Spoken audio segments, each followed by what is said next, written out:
Going through all my research, I started to think about how Australia has treated families. And you go back right to the beginning of the 1900s, and you've got the stolen generation, then you have the orange and sunshine children, then you've got the mums who had the forced adoptions in the 50s and 60s, and it seems that we have a culture that separates families, and we need to change that. Often this debate is just looked at as really this is just an argument between mothers and fathers, and they need to stop arguing. But it isn't. It's something that happens to both good mothers and good fathers. And if you look at dads in distress, who we've known for a while as supporting fathers who go through it, they also support mothers because they recognise this is not a fight between mothers and fathers.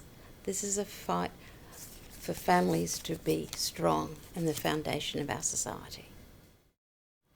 While going through all of this pain, I came up one day, to write a song for my kids. What would I say to them?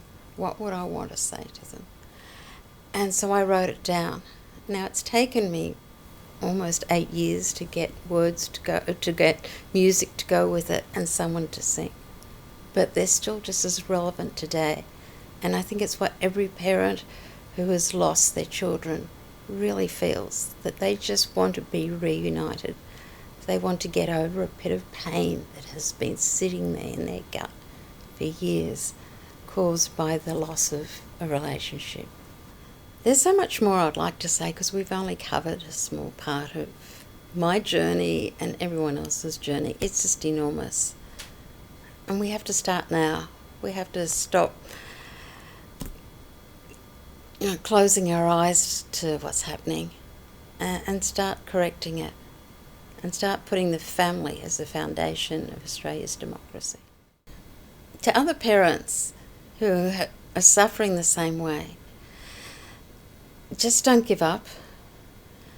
Just know that you're not alone.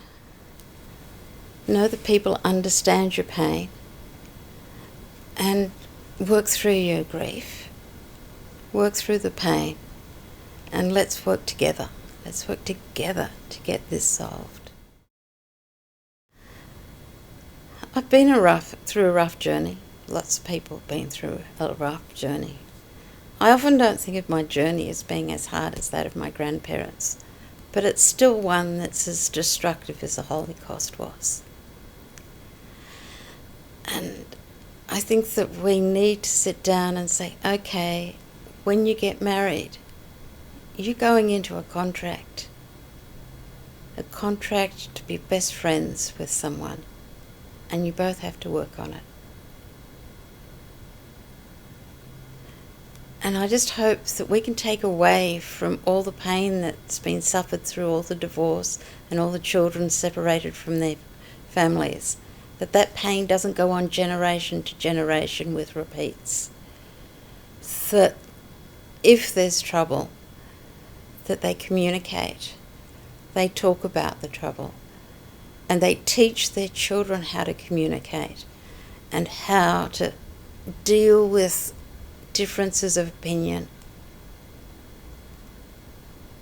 Not just walk away from something when they're all upset and emotional. If someone's emotional, then learn to give them a hug. Learn them that they need time for that emotion because something is hurting. But you've got to learn something from it and you've got to hand that on to the next generation. Or we're just going to have nothing but children without stable families, broken families all over the place. And centuries have taught us that the family is the core of any society.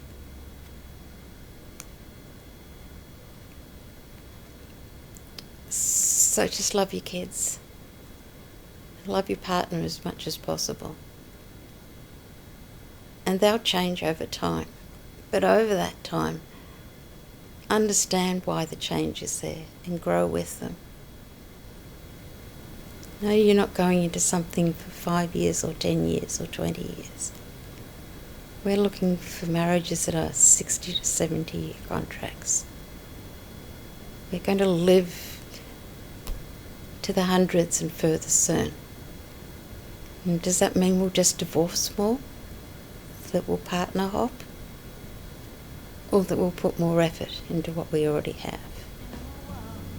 I think that's about all I can say, but if there's more questions, I'd love to talk about them.